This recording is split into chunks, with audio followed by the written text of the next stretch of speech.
پہلے تو اسرائیل کے اوپر ہی بتا دیں. آپ پاکستان کے سابق وزیر اعظم رہے ہیں, ابھی بھی جماعت کی ترجمانی کرتے ہیں, کیا کرنا چاہیے پاکستان کو؟ میں وزیر اعظم رہا ہوں, سابق اب ہوں. کیا کرنا چاہیے؟ دیکھیے, اس پہ تو کوئی دو رائے نہیں ہے کہ پاکستان کا ایک موقف ہے اسرائیل کے بارے میں, اس پہ کوئی کمپرومائز نہیں ہونا چاہیے.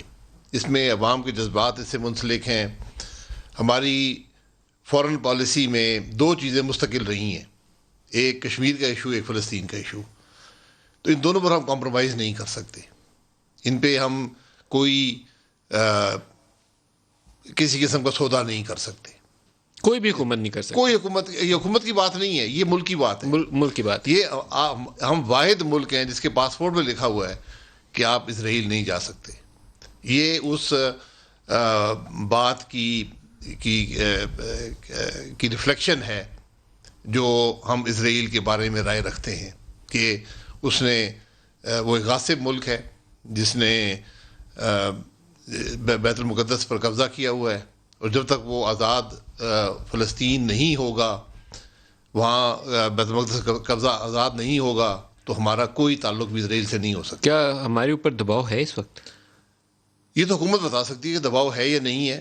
یقیناً جس طرح ماضی قریب میں اسرائیل کو تسلیم کیا گیا, وہ ٹرمپ ایڈمنسٹریشن اس کو اپنی ایک بڑی فتح سمجھتی تھی, اس کا ایک بڑا اچیومنٹ سمجھتی تھی, جس میں یو اے ای نے بھی ایکسیپٹ کیا, بحرین نے بھی کیا, کویت نے نہیں کیا, دیگر ممالک, سوڈان نے کیا, سعودی عرب سے وہ بیک گراؤنڈ میں, جی سوڈان نے کیا. تو یہ چیزیں ہیں.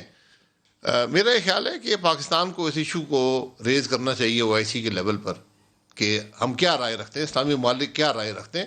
یہ صرف ہمارا ایشو نہیں ہے, پورے جو اسلامی دنیا ہے اس کا ایشو ہے. بالکل, بہت یہ مناسب تجویز ہے. یہ او آئی سی کے فورم کے اوپر ڈسکس کر کے ایک اس کے اوپر اعلامیہ جاری کیا جائے کہ مسلم دنیا اس کے اوپر کیا سوچ رکھتی ہے, بجائے انڈیویجول کنٹریز کے ساتھ وہ بائی لیٹرل ایگریمنٹس ہو رہے ہیں اور یہ ہمارے اوپر بھی آرم ٹویسٹنگ کا امپیکٹ آتا ہے.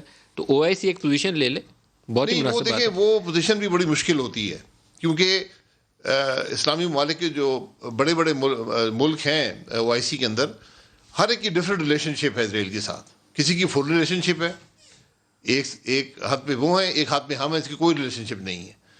تو لیکن کم از کم وہاں پر یہ ڈبیٹ ہونی چاہیے کہ جو ملک ریلیشن شپ رکھتے ہیں انہوں نے اسے کیا حاصل کیا, انہوں نے فلسطینیوں کے لیے کیا حاصل کیا, وہ مستقبل میں کیا کر سکتے ہیں بیت المقدس کو آزاد کرانے کے لیے. یہ چیز بڑی اہم ہے, کم از کم ایشو ہائی لائٹ ہونا چاہیے.